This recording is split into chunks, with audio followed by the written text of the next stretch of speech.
Good morning, Quad Cities, and welcome to QC Veterans Roll Call Radio Show.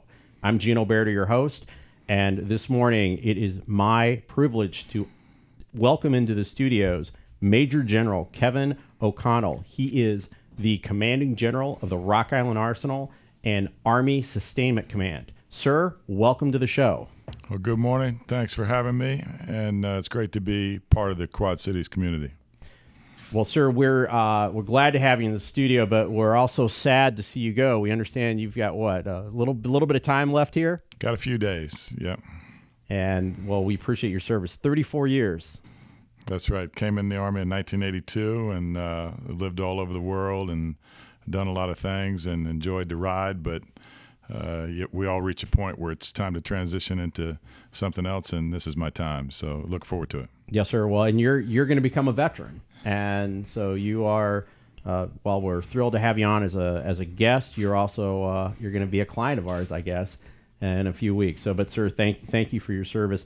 When we think about the Arsenal, for those of us here, we know about the factory, but tell us a little bit about Army Sustainment Command. What is something that if you were talking to, let's say, a cousin of mine who doesn't know about ASC, what would we share with them about ASC, sir?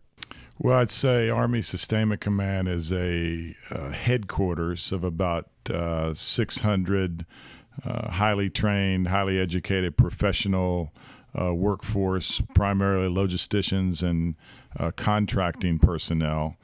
And as the headquarters, we're responsible for a global mission. So we've got brigades or subordinate units around the world, and we've got one in Kuwait City, Kuwait, one in Honolulu, Hawaii, one in Korea, one in Germany, and then 3 in the continental United States at Joint Base Lewis McChord, at Fort Hood, Texas, and at Fort Bragg, North Carolina. So the brigades execute a mission of synchronizing the acquisition, logistics, and technology efforts of the Army in support of commanders in their respective regions.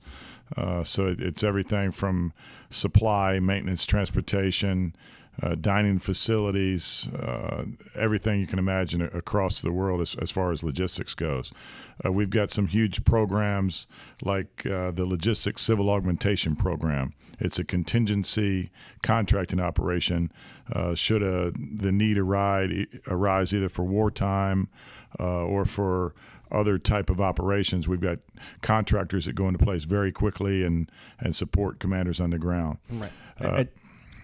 Yes, sir. There's the old adage that amateurs talk tactics and you professionals are the one who talk logistics.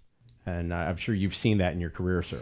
Yes, I think from the warfighter perspective, the more senior they become, the more they appreciate logistics and support they need to enable them to do their full range of military operations. Yes, sir. We had a guest on a couple of weeks ago, Aaron Serrano, who is a veteran. He's the founder of Military Cost Cutters. And he was talking about, hey, my job, I was a Marine rifleman, but I ran convoys. And he talked about how incredibly important that was, beans and bullets, things of that nature. So, sir, I want to ask you, give you a chance. I know you've been here a couple of years. I know you've been a huge supporter of our community. When you think back on the Rock Island Arsenal or the Quad Cities, what are you and your family going to miss about our place? Yeah, actually, I've been here 3 of the last 4 years. I commanded Joint Munitions Command on the Arsenal and I commanded that for a year. Went to Fort Bragg, North Carolina for a year, and then came back, and I've commanded Army Sustainment Command for 2 years. So being here 3 of the last 4 years, we've really thoroughly enjoyed the community here. The people are friendly. They greet you with a smile, and you feel welcome. You feel like you're home here.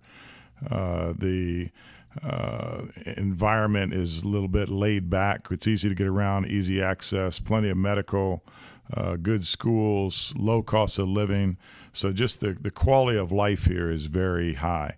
When I say I'll miss it, I don't know that I'll go away permanently or temporary. We would like to come back here. We've got some family issues that we need to take care of, but we'd like to come back and retire here right in the Quad Cities. Well, sir, we'd love to have you. And I know that at the Army birthday ball we had a few months ago, I think you saw just the massive outpouring of just genuine support for our military and just the pride. Yeah, I think we've got a great patriotic community that appreciates the military, and the military here feels like we're, again, welcomed and we're wanted here, and it's just a special relationship that I haven't seen anywhere in the Army like here in the Quad Cities. Yes, sir. I noticed from your bio that you spent some time at the great place, Fort Hood, and I'm an alum of the first team. They adopted me back in '09, but I think our military communities all have something in common, that bond. And as someone who's at ASC, but you interact with civilians, talk a little bit, if you would, please, about the veterans who work at the Arsenal and how important they are as teammates to the RA mission.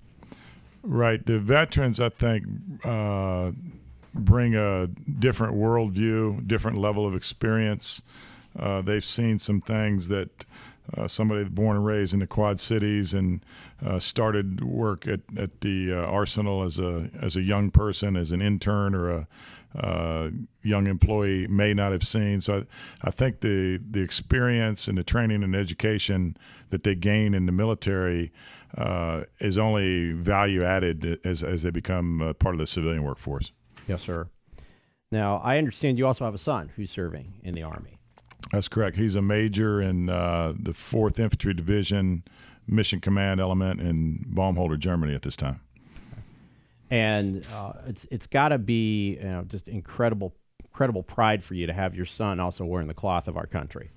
Yeah, I'm proud of my son, and it also makes you feel old when your son's a major. So, again, another indicator it's probably time to retire. Yes, sir.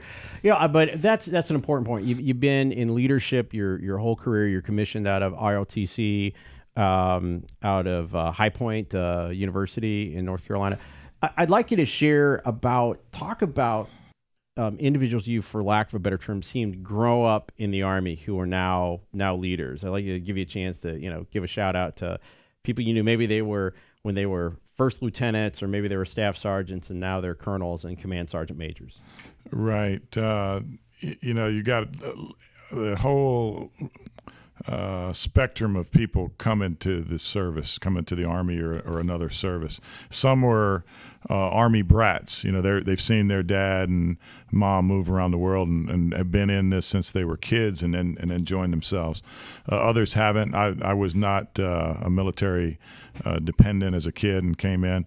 And it just, to me, makes me proud to see people that have worked for me in the past as lieutenants and they're now colonels, or I was their coach or teacher or mentor at some point, and now a few of those individuals outrank me.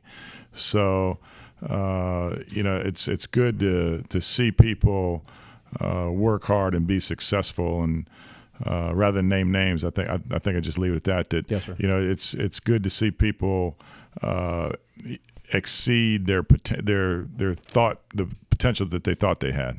Yes, sir. It's amazing number of folks I know who I talked to who said, I didn't think I was going to stick in. I thought I was going to do my my initial time and then get out. And then I know, speaking for myself, I fell in love with the Army. I mean, I ceased being an only kid the day I joined the Army, and it's part of something that is just so special. Right. I think most people, when they enter the service, they don't know how long they'll stay. And most people think they'll do their first commitment, whether it's 3 or 4 years.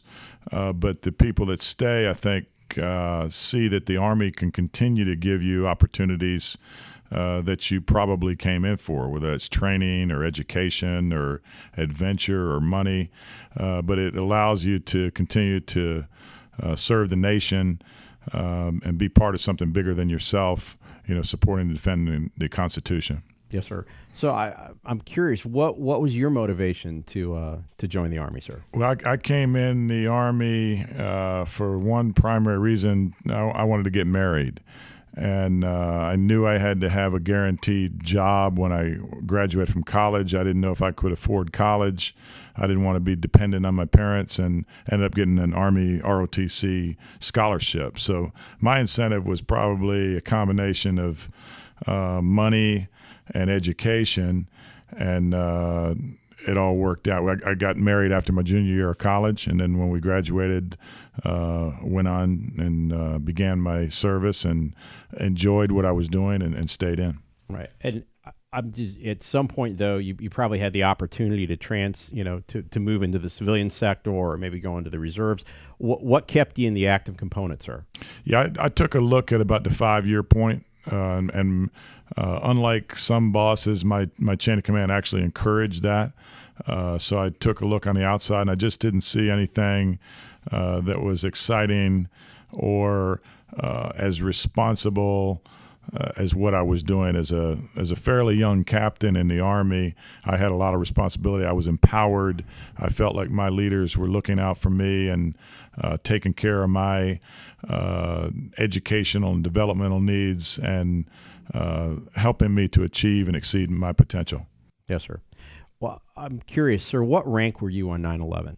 On 9/11, I was a lieutenant colonel, and I was at Fort Irwin, California. And that, I think that day changed my generation's life in the Army. I had about 19 years in at the time. I may have retired at 20, but the whole world changed that day. And so did the military, and so did the Army. So we had a much bigger mission and something else that we had to get done. Yes, sir. My guest for this edition of QC Veterans Roll Call is Major General Kevin O'Connell. He is the commander of the Rock Island Arsenal and the commander of Army Sustainment Command. And we want to give a hearty shout out to everyone who works at the Arsenal, who was at the Arsenal and is now retired. Because of you, our Rock Island Arsenal and our community, and quite frankly, our nation is a safer place. So you're a lieutenant colonel on that Tuesday morning, and you elected, though, even though you could have gotten to your 20 years, you elected to stay in. Tell us about some of the leadership challenges that you experienced from that Monday, the 10th, to that Wednesday, the 12th, from you as a leader. Well, I think the job I was in, I was a squadron commander of about 780 soldiers, and there was a true sense of urgency across the Army, and especially where I was at Fort Irwin, California. So we were part of the effort that trained units to go to combat in either Afghanistan or Iraq, and we knew they were on very tight timelines and had to be trained to standard and ready to deploy and fight and win. So the sense of urgency, the sense of reality really hit very quickly. I'm guessing, because I've heard stories about this, that you probably had one, if not many, knocks on the door from your training cadre who said, "Sir, I want to go. I need to be in the fight." What did you say to them about sticking around and doing their job there? Well, it's not really how close you are to the fight is not a direct relationship to how important your job is. So I think every job is important in the military or the Department of the Army, and it was a very important job for us at that time to be training the force that was deploying. And we all didn't know how long the combat operations would last. We didn't know how long the war effort would go in the Middle East, but we knew it was important to get the force that was deploying trained and ready. Yes, sir. There's the saying, train like you fight. And I wonder for those of us who are listening, if you could just share a little bit about I've not had the pleasure of being out to NTC yet. That's probably coming at some point. But why is that so important, sir, that you are able to have as realistic a training situation as possible? Yeah, the combat training centers, and specifically the National Training Center at Fort Irwin, California, it's in the middle of Mojave Desert, and it's been called the crown jewel of the Army, where It's a huge desert training post, about the size of Rhode Island, even larger than Rhode Island. Desert as far as you can see, very tough, unforgiving terrain and conditions, and it allows a brigade combat team, a large 4,000 to 5,000 soldier unit to go and really test the toughest conditions that they would ever encounter in training. So we used to say we want the worst day in Iraq or Afghanistan to happen at the National Training Center. So it's a very tough leadership crucible. And when we talk about leadership, that's something that we in this show we bring on individuals, such as yourself, who's had a military experience at the highest level of leading, but also individuals who lead in the community. I'd like, sir, when you think about like when you were a captain and then when you were a lieutenant colonel and now you're a flag rank officer, what are some consistents in leadership that people have to have? Well, I think a lot comes with experience. So as a young officer at 21, 22 years old, a platoon leader is responsible for the lives of 30 plus soldiers, all their issues, all the morale, welfare, training, feeding, everything that goes into making a unit. It's made up of individual people, and you're put into a leadership position very early. To be able to handle that as a young officer, you grow as you move up to a company commander, which is about anywhere about 150 people, or a battalion or squadron commander of 700 to 800 people. So I think my most important aspect was the experience of doing it and then continuing to seek jobs and seek additional responsibility as I moved through the ranks. I was very fortunate. In my 34-year career, I've been in command over 10 years, which is a lot when you consider schools and staff jobs and other things that normal officers do. So I think the biggest factor is experience doing it and learning from your experience. My guest for this edition of QC Veterans Roll Call is Major General Kevin O'Connell. He is the commanding general of our Rock Island Arsenal and Army Sustainment Command. Sir, we're talking about leadership, and we've got in this community we've got a great support network of civilians who've never served, and we use this forum to educate about that. And for some of our listeners, when you talk about the roles and responsibilities between commissioned officers and non-commissioned officers, that gets a little fuzzy. Could you take a couple of minutes, please, and explain about the importance of a good working relationship with your non-commissioned officers? Yeah, in very simple terms, the commissioned officers plan and the non-commissioned officers execute. And the working relationship has to be a clear understanding from the commissioned officer or the commander what the intent is, what the end state expected is, and if you've got a good working relationship, good communication, clear intent, the non-commissioned officers will execute and again meet and exceed the commander's expectations. Yeah, and it truly is one team, one fight, and it's. Yeah, I've heard the expression half jokingly, but I think also pretty seriously that non-commissioned officers can be a young officer's adult supervision.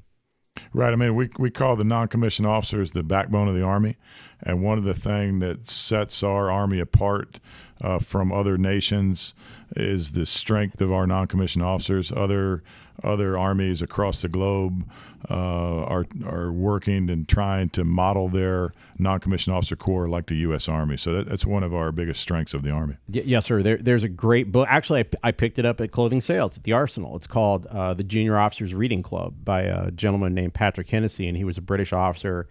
And he talked about how in Afghanistan, his biggest problem was the lack of non-commissioned officer leadership for the Afghan troops.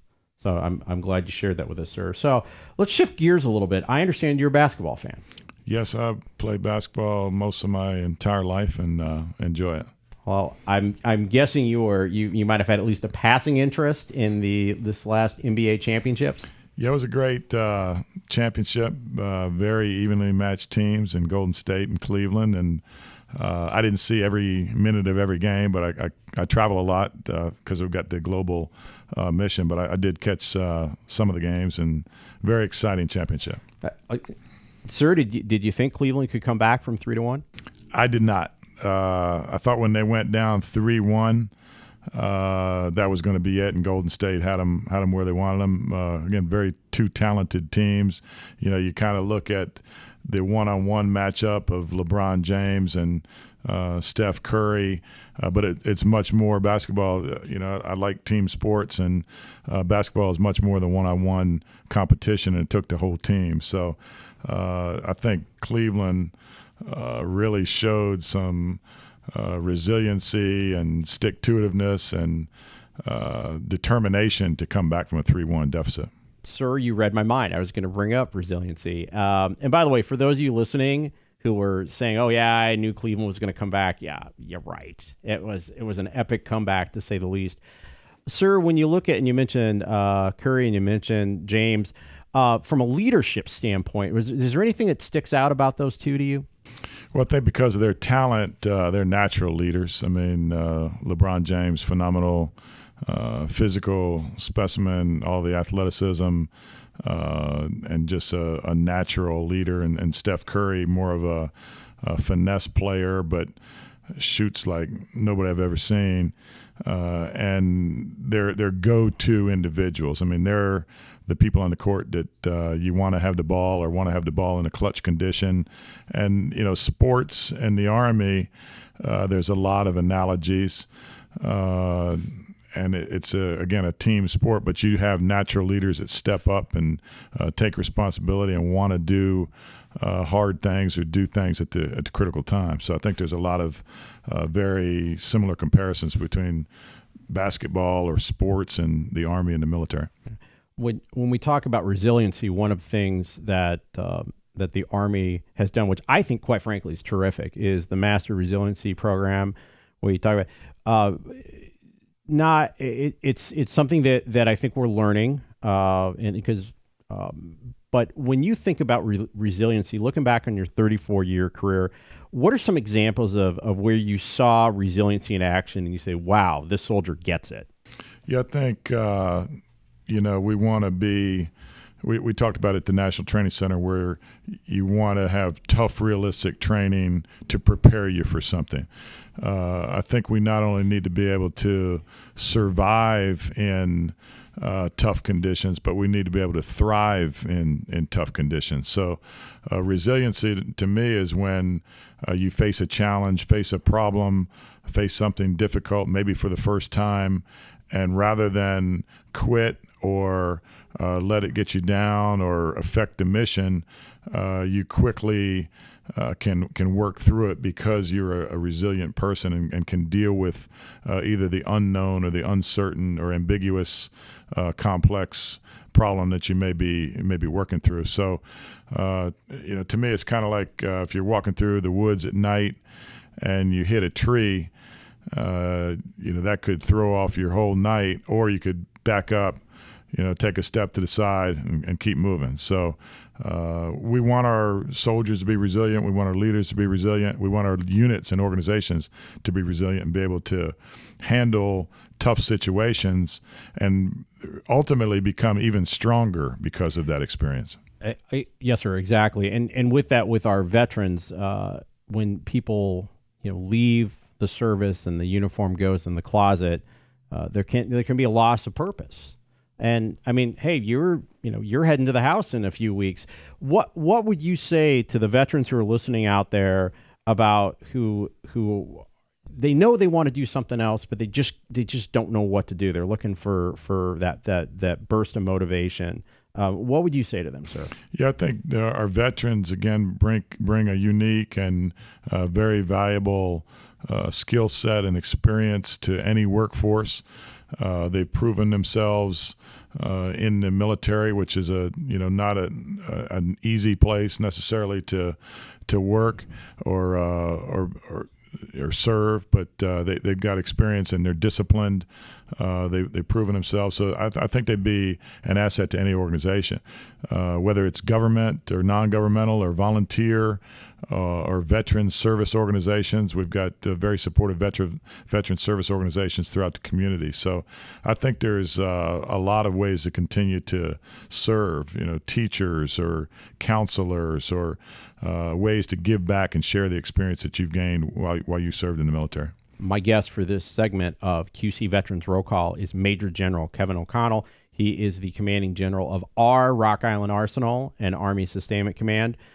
Sir, our next guest on the show is they're with an organization that works with empowering young women to be leaders. And when I told them about the show and I said, hey, would you like to reach out and have young female veterans come in? And they said, absolutely. When you think back on your 34-year career, obviously, women have come to more of a forefront. We have senior officers who are females. From a standpoint of just mission readiness and sustaining the fight, tell us why it's so important that we have both women and men wearing our uniform. Well, I think women bring a lot to the military. I mean, I've been fortunate to work for female officers. When I was a lieutenant, at one time I had a female company commander.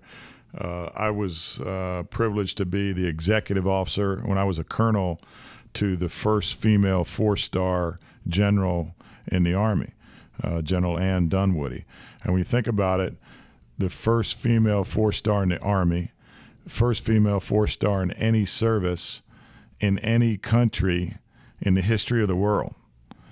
Okay, so in my lifetime, I knew her as a captain when I was a lieutenant, and she became a 4-star general and operated and at the highest levels and commanded one of our Army's largest organizations, Army Materiel Command, which, again, is much like it's my higher headquarters now, but it has a global logistics footprint. And she did very well, and I was proud to serve for her. That's outstanding. I've heard wonderful things about the general. We're starting to get a little bit short on time. So, sir, I wanted to give you a chance.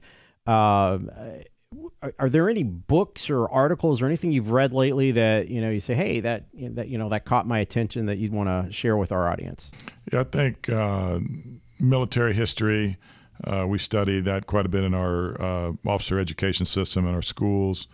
I like Eisenhower as a person to study and read.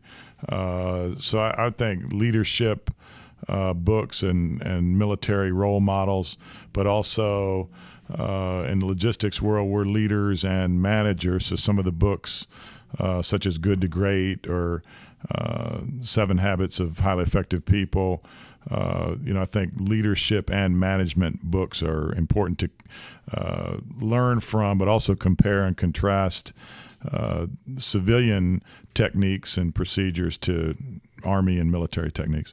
Sure. You earlier in the show, sir, you alluded to the fact you have a son who's been serving, and it's just a fact. 1% of our country elects to join the military. We are an all volunteer force. What would you say to the parent whose child's expressed some interest in the military, and they're supportive, but in the back of their mind, they're concerned? What would you say as both a senior leader and, quite frankly, as a parent? Well, I'd say that the Army is definitely, or any service, but the military is definitely going to give your son or daughter opportunities. It's gonna give you a trade. It's going to give you training, education, whether it's military, civilian education, adventure, see the world, perhaps go to combat, jump out of airplanes, rappel from helicopters. You'll get money, a steady paycheck, retirement package, commissary, PX privileges, medical, dental. But the main thing is, and I think the common thread is service to the nation, that you're doing something, your son or daughter will do something bigger than themselves and understand what that's all about. So when you look at that acronym, T for training, E for education, A for adventure, M for money, and service to the nation, it spells teams. And your son or daughter will learn how to play on a team, in a very short amount of time, they will become a team leader. And what we want them to do to become is an all-star or most valuable player, franchise player, and Hall of Famer. So I think the team aspect, again, we've talked some basketball here, but your son or daughter will play on the world's greatest team of the U.S. military. That's right. That's exactly right. And I can, as a reservist, I can attest to that, and I have a horrible jump shot. So, all right, sir, I got one more question for you, and this is something that I know there are listeners out there who want to know. Sir, when you retire, are you going to grow a beard? No, I don't think I'll grow a beard. Like I gave you the indicator of when your son's getting to be a major, it's probably time to retire. But when your beard is white, it's probably not the best time to start growing a beard. So I think I'll let that one go, and maybe let my hair touch my ears a little bit, but I don't think I'll grow a beard. All right, sir. Well, my guest for this segment of QC Veterans Roll Call has been Major General Kevin O'Connell. He's the commanding general for a couple more weeks of our Rock Island Arsenal Army Sustainment Command. Sir, it has been a pleasure and a privilege having you in the studio. And hey, come on back. We would love to have you and your family back in the community. Well, great. Thanks a lot, and thanks for all you do for our veterans. And just again, thanks to the whole Quad Cities community. Hua, sir. Please stay with us. We'll be back. This is QC Veterans Roll Call on 97X.